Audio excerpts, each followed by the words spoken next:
Tim, could we have the slides up, please? So, you will all be aware we've been through the recent season of Easter. That's all, seems a distant memory. It's all gone, etc. I don't know if you've got any chocolate lying around. There may be a few reminders.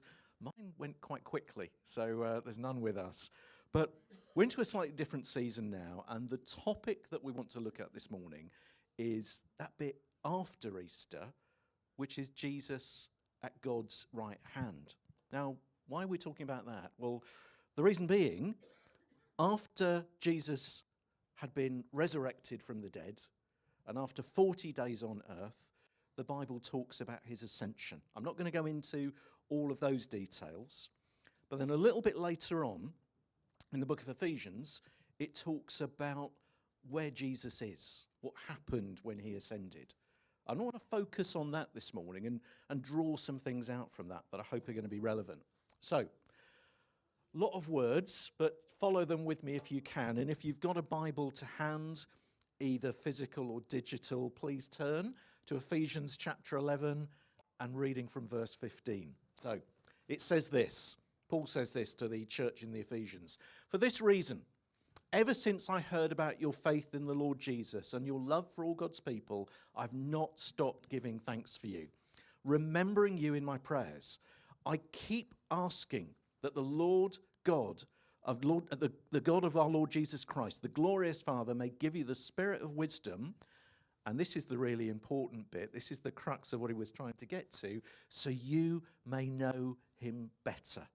And that still applies to us today. I pray that the eyes of your heart may be enlightened in order that you may know the hope to which he's called you. So we're called to hope. The riches of his glorious inheritance in his holy people and his incomparably great power for us who believe. That power is the same as the mighty strength he exerted when he raised Christ from the dead and seated him at his right hand in the heavenly realms. Far above all rule and authority, power and dominion, and every name that's involved, not only in the present age, but also to come. And God placed all things under his feet and appointed him to be head over everything for the church, which is his body, the fullness of him who fills everything in every way. There's a lot of superlatives in there, aren't there? Oh, was it? My apologies. Digit wrong. Thank you very much for the correction.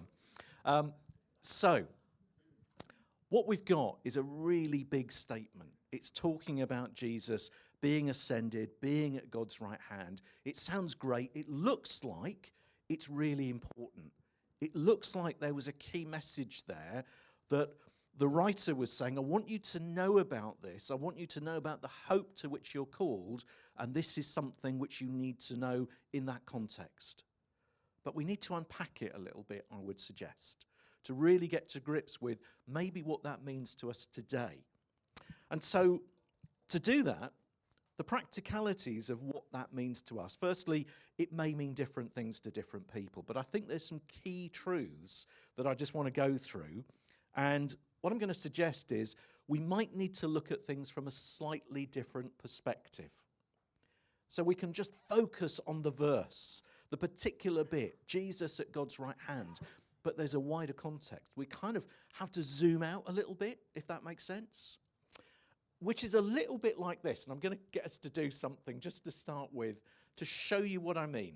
So sometimes, stick with me on this, things that you look at, things that you see might not be actually what you think they are. Would that be a fair comment? So, something like this. Any ideas? Wow. Have you seen my notes? Okay, so you get what I'm saying. Okay, everyone else, bar Joel. The next one. Raspberry. Very good. So we're looking a little bit deeper. Oh, it's getting good. So what else have we got? Oh. Who said croissant? Very good. Sam can have that one, which I'm amazed. I didn't think anybody would get that one at all. What about this? Who said lemon? There we go. Another point. What do points mean? Prize? Nothing at all in this context. So, what's the reason that I'm doing that? Just to start the meeting off. What I'm trying to say is we might need to zoom out a little bit here. In terms of that statement about Jesus being seated at the right hand of God, it's a great statement. It sounds important, doesn't it? But why is it important? What do we need to take from it? And I want to come at a particular angle that I'm going to go through after we've had a time of worship and unpack that a little bit, which I hope is going to help. I think it's helped me as I've gone through and looked at it as I've prepared. But let's look at things slightly differently and see what that means for us on a personal level. So, let's have a look. As I said, we're going to zoom out a little bit from just the statements that were made within those verses from the first book of Ephesians and look in a little bit more detail at what they might actually mean to us. And some of the wording there was this. Paul was saying, I want you to know this so you may know him better. I pray the eyes of your heart may be enlightened in order that you may know the hope to which he's called you. He was saying, I want you to know something. I want you to be aware of something that's really, really important. I want you to grasp this because if you do, there could be a massive change that will take place. And it was all around this. This is the bit that we're going to kind of really look at. He raised Christ from the dead and seated him at his right hand in the heavenly realms, far above all rule and authority, power and dominion, and every name that is invoked, not only in the present age, but also in the one to come. Pretty encompassing. I think that's kind of ticked all of the boxes. The rule that Jesus has is beyond anything we could possibly imagine. It's massive. It's really, really significant. And in the context of what had just happened as well.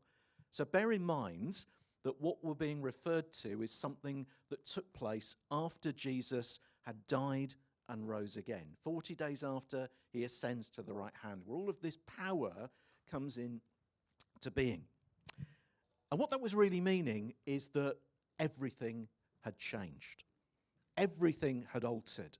This wasn't just a minor event. This wasn't just a little thing that could be passed by. This changed absolutely everything. For us, for the people then, for everybody. And what was going on was we suddenly were in a new era when we could get a connection with Jesus. Prior to this, things were quite different. We'd moved on from an age that was about what we would call the Old Covenant. Now, I'm not going to go into too much theology, so stick with me on this, but the Old Covenant was basically a way in which the children of Israel, God's chosen people, had to comply with a whole set of rules and regulations. And that was the basis of, could they connect with God? Could they make that connection? Well, if they complied with these set of rules and regulations, it was a possibility. And in fact, if we look back, for the average person, that was quite difficult because it was really the priests who were having those direct connections. That changed. That changed massively when Jesus died on the cross and took your sin and my sin on board and made the potential for that connection directly with him. I say allowed and made the potential because it's up to us to choose, isn't it? And some people choose to and some people choose not to. Let's go back. Let's go back and kind of really understand where the power of this ascension was kind of based, particularly for the people at the time. This would have really resonated with them because they'd lived under something that we called the law.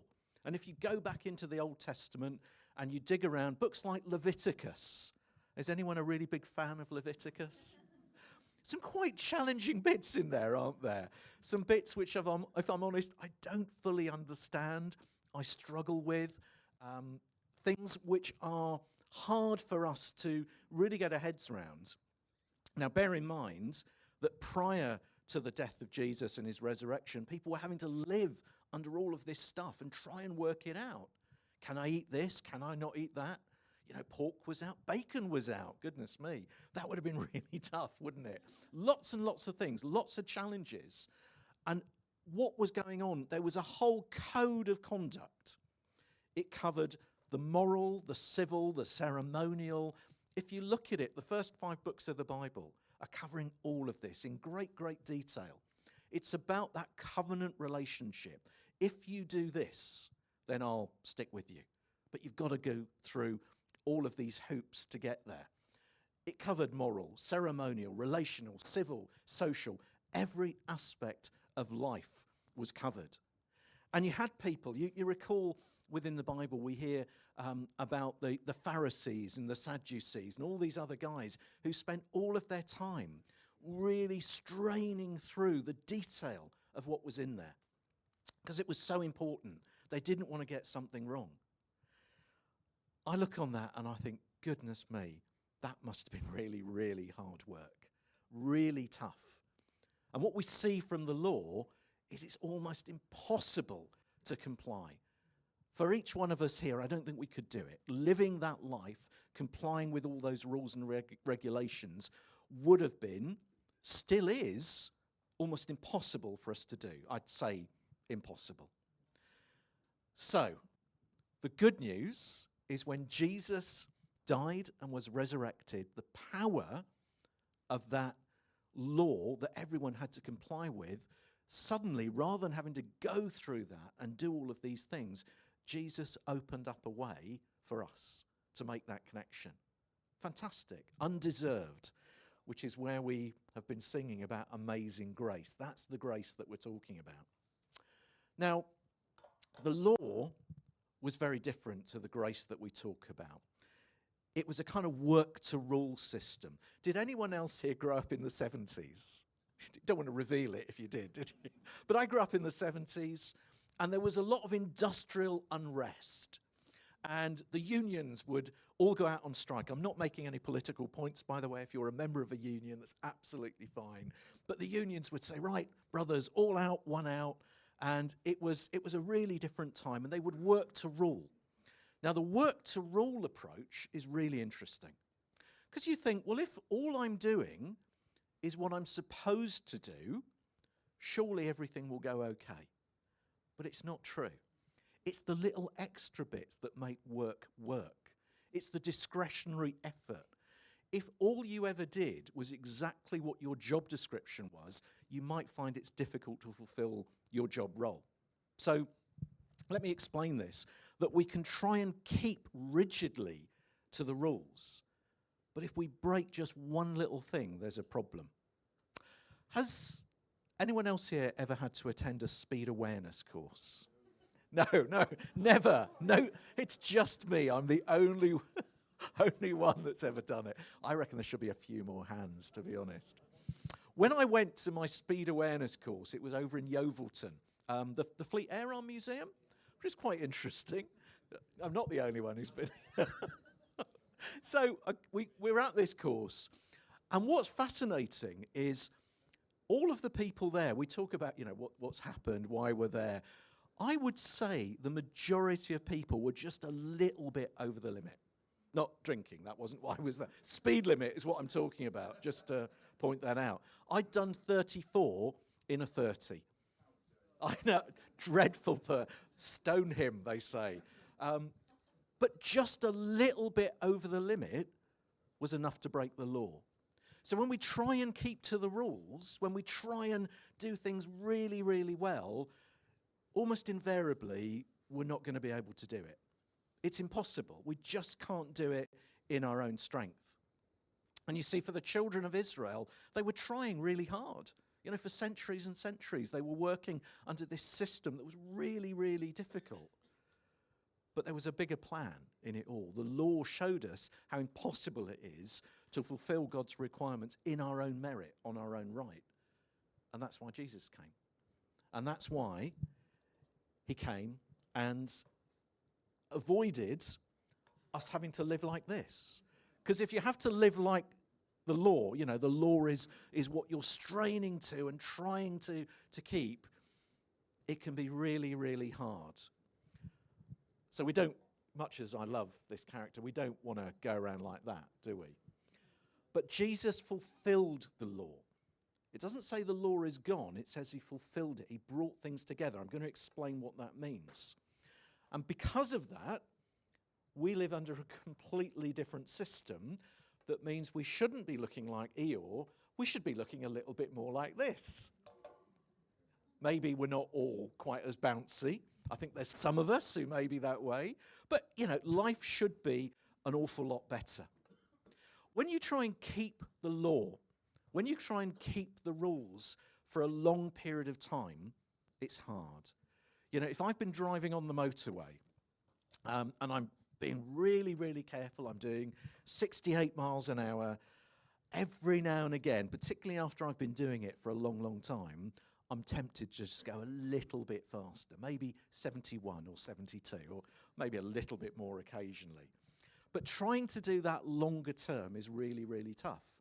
I remember reading an article ages and ages ago, and somebody was talking to the pastor of this particular church who was coming towards retirement, and they said to him, well, what's it like?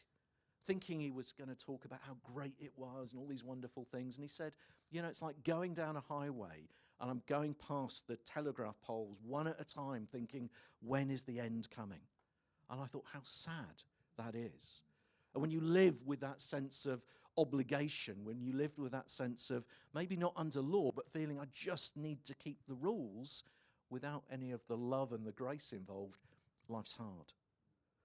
I think conversely, and you may know people like this, who've lived their faith for a long, long time with joy, it's beyond just keeping the rules, isn't it? If you can think of people like that. Does anyone know of a little place near here called Brougham Chapel? I think some of you will. So Brougham Chapel is a little place, lovely group of people meet there. I was going over to speak ages ago, and just before I went over, I was sorting out my dad's house. He'd passed away, and I was looking through old photos and things, and I found a little photo. I'm going to get really emotional now, I'm sorry. It's not to do with my dad either. But I found this little photo, and it was a group of about 6 or 7 people. Old black and white photo, must have been from the 50s. And I took the photo because I thought I recognised one of the people in the photo. And it was a lady called Hazel Gulliford, who I've known kind of all my life. Sorry. And I said to her, Hazel, that's you, isn't it? And Hazel was a little bit older by this point, probably in her 80s. And she said, yeah, that's me. And she said, I was in your grandparents' house. And I was 15, and I just got saved. And the thing that got me is she was still there. She was still going. She'd kept the faith. And that wasn't because of the rules and regulations. She would have given up years ago. But it was because her faith had a meaning. It was something deep and meaningful and real within there. And so Jesus fulfilled the law, didn't he? Enabled us to have that connection with him that wasn't just about the rules. The law no longer functions as the way that defines whether you're in or you're out. The law no longer serves as the means of righteousness. Can I connect with God? Jesus has allowed us in.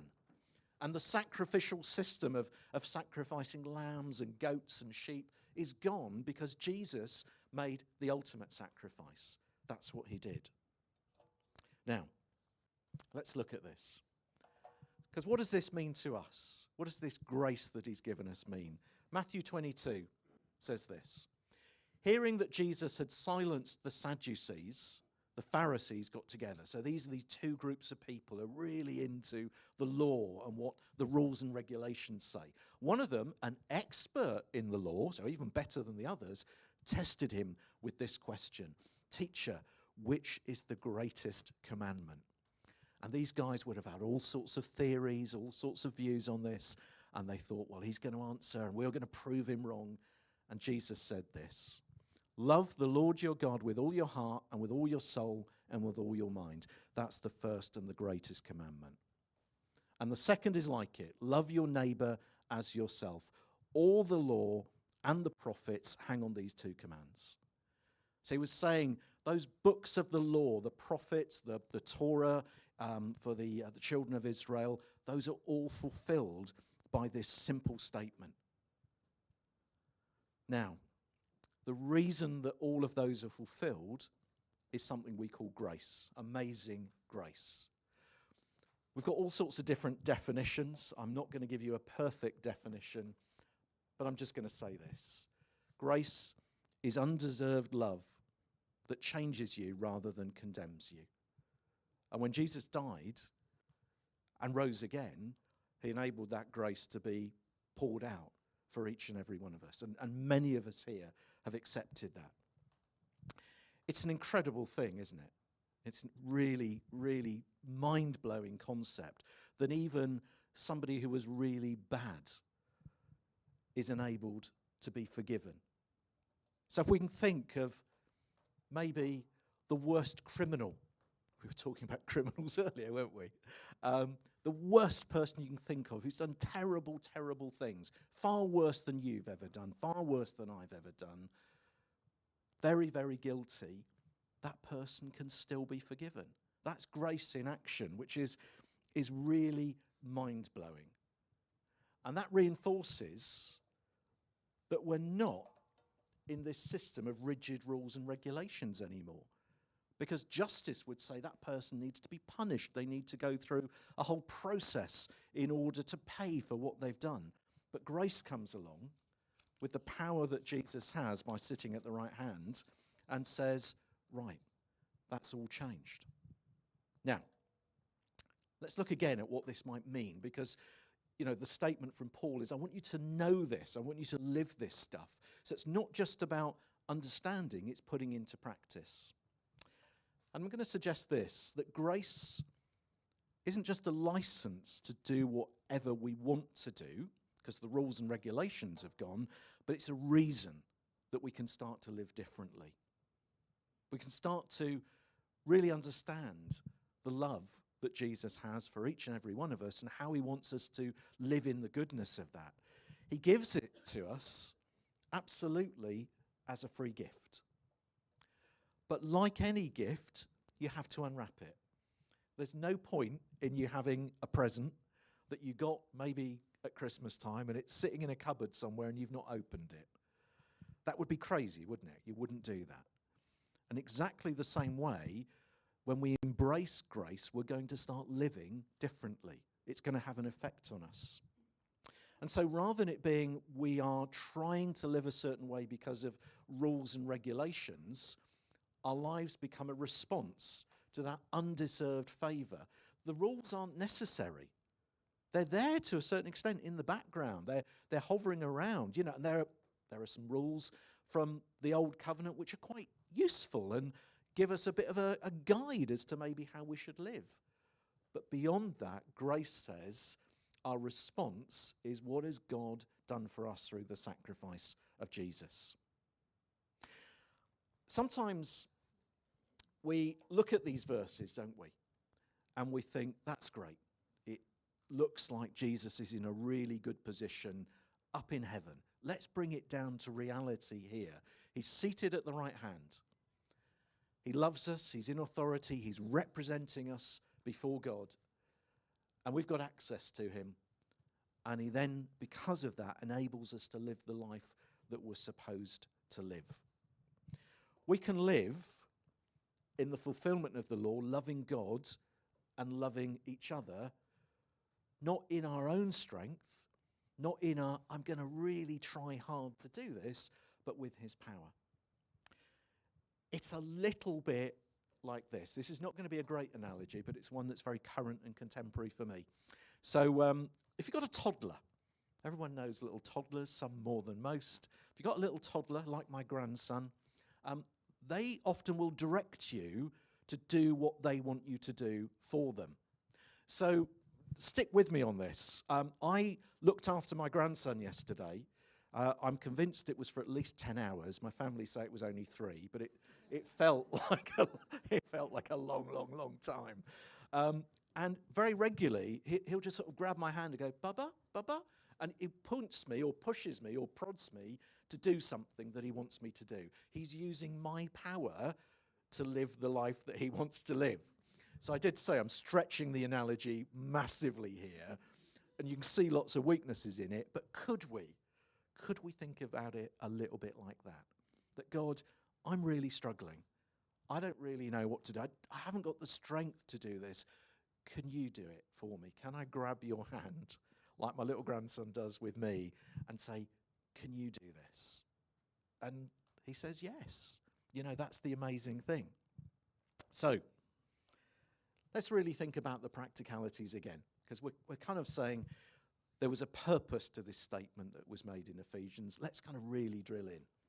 Philippians chapter 2, verse 12 to 13 says, therefore, my dear friends, as you've always obeyed, not only in my presence, but now much more in my absence, continue to work out your salvation with fear and trembling. For it's God who works in you to will and to act in order to fulfill his good purpose. I've always thought that's an amazing verse. It's slightly contentious, isn't it?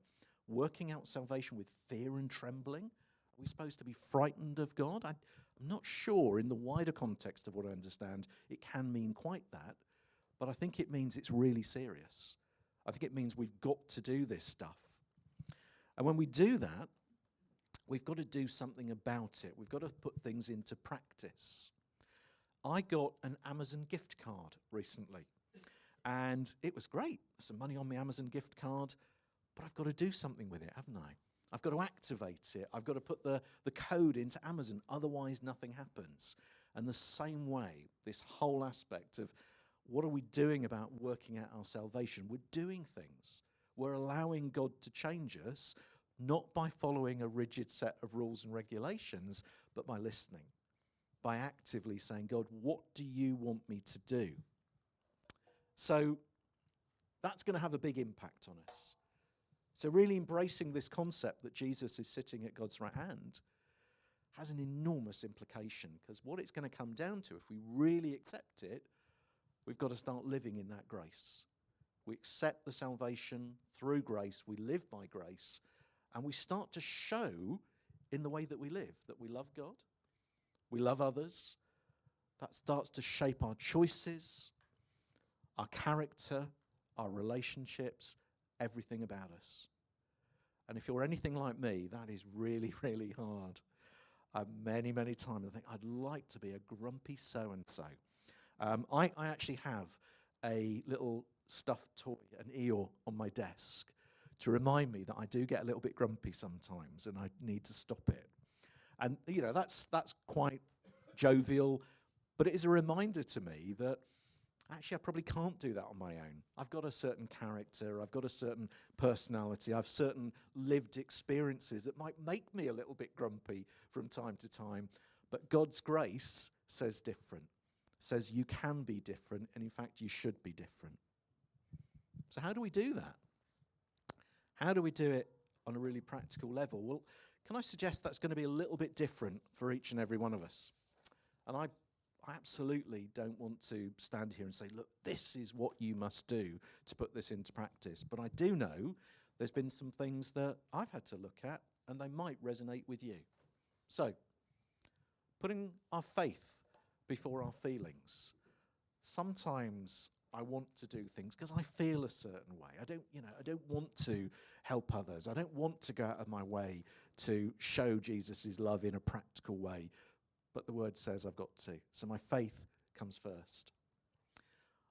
Sometimes I go through tough circumstances.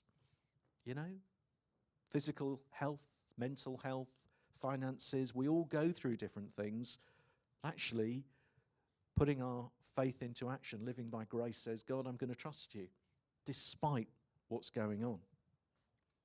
Loving others practically and wholeheartedly. Is that one of the toughest ones? I think I get home at night, I want to shut the door, sit quietly. Do I want to go out and start supporting people, talking to people, helping people? Not always. Sometimes it comes easily. Other times I have to pull in on that strength. Like the toddler, God, can you help me? Can you carry me at the point I can't carry myself? Does it mean we've got to make sacrifices to do things that might have an impact? and quite a big impact at times. Does it mean we've got to forgive others? That's a really tough one. We could spend days and days and days on that one. But that might be something that this practical outworking of God's grace might resonate with you. Do I need to choose compassion over judgment? I'll put my hand up to that one. Absolutely. I have to come back to that time after time. And ultimately, does it mean I've just got to keep trying? That this grace that we've been given, the grace that's been poured out, allows us to put this stuff into practice. It's an evidence that things are changing, that things are happening. We don't live under those set of rules and regulations. And the Ephesians verses that talk about Jesus being seated at the right hand of God explains this system change that's taken place and offers that opportunity, not just to know that, but to live differently as a result. So it says this. So, the reason that Paul was explaining it, so you may know him better. I pray the eyes of your heart may be enlightened in order that you may know the hope to which he's called you. So he's risen, he's ascended, he's at the right hand, but not in a distant context, not in the sense of a theological perspective, something that's quite interesting, but in a very, very real sense, having broken down the barriers of disconnection between us and God for those having been opened and allowing us to live that life that we're called to live.